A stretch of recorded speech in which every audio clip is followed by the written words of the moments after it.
This week we're going to explore an idea of how to help a young swimmer develop a more narrow or shallower kick and butterfly if they're over kicking.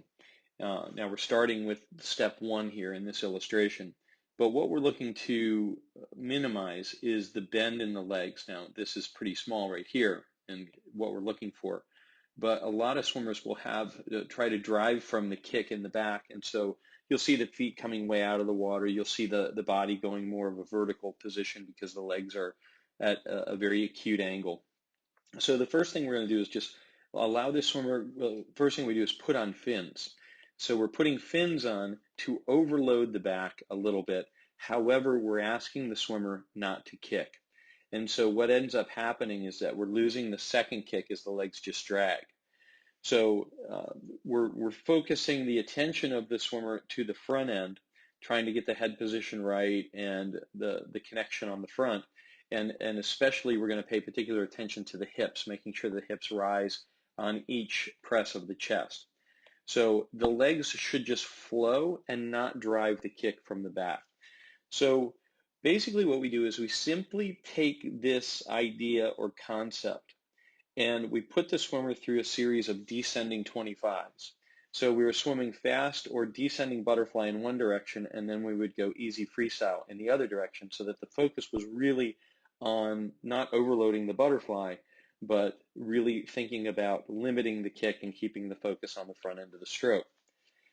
As we required the athlete to speed up, we started to see the kick naturally come in. Now again, this is a swimmer that does have a second kick already. We didn't have to teach this swimmer how to do the second kick.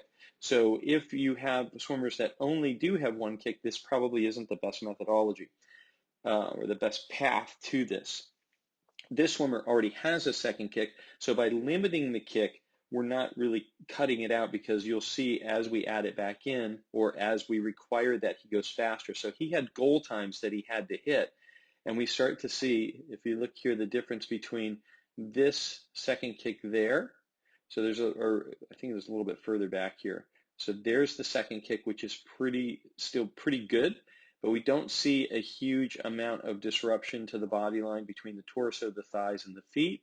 So it's still a pretty nice line.